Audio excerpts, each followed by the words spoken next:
حضرت آسیہ رضی اللہ تعالی عنہ فرعون کی زوجہ تھی اور فرعون سے اپنا ایمان پوشیدہ رکھتی تھی۔ جب فرعون کو معلوم ہوا کہ آسیہ ایمان لائے ہوئے ہے تو آپ کو سزا دینے کا حکم جاری کر دیا۔ قسم قسم کی سزائیں دی گئی اور فرعون ان سے کہتا تھا کہ اپنا دین چھوڑ دو، مگر انہوں نے دین اور ایمان ترک نہ کیا۔ بالآخر ان کے بدن میں کیل ٹھونسے گئے۔ پھر انہیں دین چھوڑنے کا کہا گیا تو انہوں نے جواب دیا، میرے بدن پر تو قابو پا چکا ہے، لیکن میرا دل میرے اللہ تعالیٰ کی حفاظت میں ہے۔ میرے بدن کا ہر عضو بھی اگر کاٹ ڈالو گے تو بھی میرا ایمان و عشق اور زیادہ ہوگا۔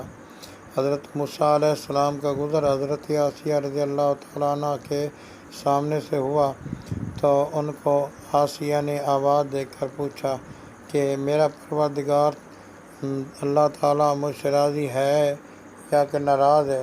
تو آپ نے فرمایا، اے حضرت آسیہ، اس وقت آسمانی فرشتے تیرے منتظر ہیں، یعنی ان کو تمہارا اشتیاق ہے، اور فرشتوں کے سامنے اللہ تبارک و تعالیٰ فخر فرما رہا ہے۔ اب تو اپنے لیے جنت طلب کر، یعنی اللہ تعالیٰ کی بارگاہ میں دعا کر تو اللہ تعالیٰ تیری دعا قبول فرمائے گا۔ پس حضرت آسیہ رضی اللہ تعالیٰ عنہ نے دعا کی، رب ابن لی عندک بیتا فی الجنۃ ونجنی من فرعون وعملہ ونجنی من القوم الظالمین۔ اے میرے پروردگار، اپنے پاس میرے واسطے جنت میں ایک گھر بنا اور فرعون اور اس کے عمل سے مجھے چھٹکارا عطا فرما اور ظالموں کی قوم سے مجھے نجات عطا فرما۔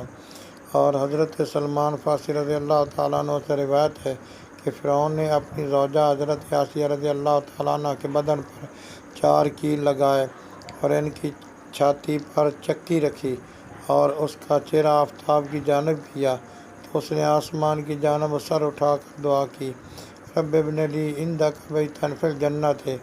اور حضرت حفصہ رضی اللہ تعالیٰ عنہ نے فرمایا کہ ان کو اللہ تعالیٰ نے خوب نجات دی اور ان کا مرتبہ جنت میں بلند فرمایا، وہ جہاں چاہتی ہیں کھاتی پیتی ہیں۔ اس میں یہ دلیل موجود ہے کہ اللہ تعالیٰ کی پناہ طلب کرنا اور امان الہی کی خواہش کرنا اور آفتوں اور مصیبتوں میں اللہ تعالیٰ سے دعائے نجات کرنا صالحین کا طریقہ ہے اور راستہ ایمانداری کا ہے۔